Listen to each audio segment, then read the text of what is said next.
Bonjour à tous, je m'appelle Quentin, je vais faire l'analyse de la journée du 3 septembre pour le S&P 500. Donc on a bien vu qu'en début de matinée américaine, donc chez nous de 15h30 jusqu'à 17h à peu près, donc le S&P a monté d'environ 15 points. Ce mouvement a été drivé en effet par la BCE, qui n'a pas changé ses taux directeurs, ils sont restés à 0,05%.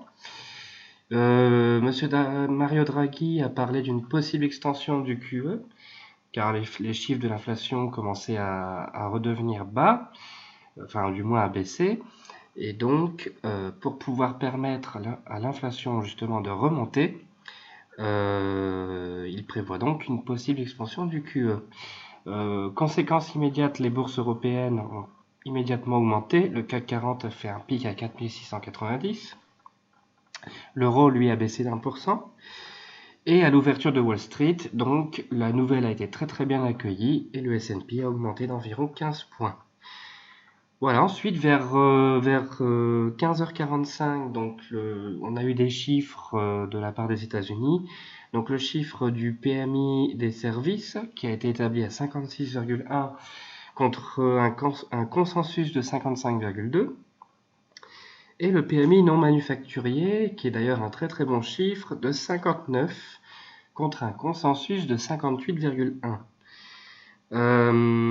Pour les chiffres de demain, donc il y aura le PIB européen qui est attendu à 1,2%, donc sur un an glissant, et les NFP, donc la création d'emplois non agricoles, qui est attendue à 215 000 créations d'emplois.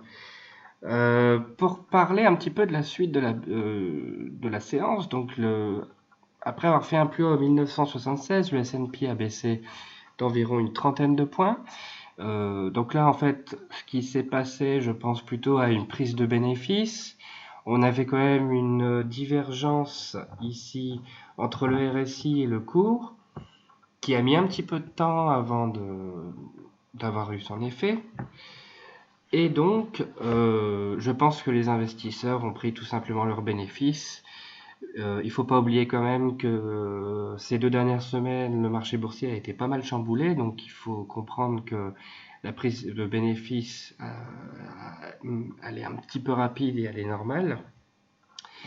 Et donc on a baissé d'une trentaine de points et presque dans les 20 dernières minutes de la séance, finalement, on n'a pas fait grand-chose, hein.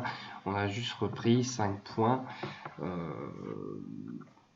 tout simplement. Voilà. Alors demain, il faudra faire attention parce qu'avec le chiffre du PIB européen, c'est lui qui va donner un petit peu la trame de fond du début de la séance européenne. Donc si le chiffre s'avère meilleur que prévu, les bourses européennes risquent d'augmenter assez fortement. Et là où il faudra faire très attention, c'est à 14h30, donc le fameux chiffre des NFP.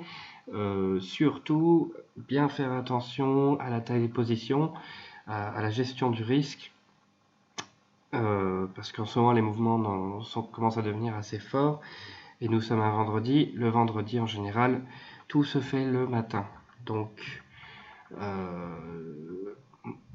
personnellement, je pense que pour la session américaine, le début de session, soit les chiffres sont super bons, on augmente bien, et puis vers 17h30 à la clôture européenne, il ne se passe plus rien. Ou soit ce sera tout l'inverse, donc une baisse des indices en général si le PIB européen et les chiffres du NFP s'avèrent négatifs.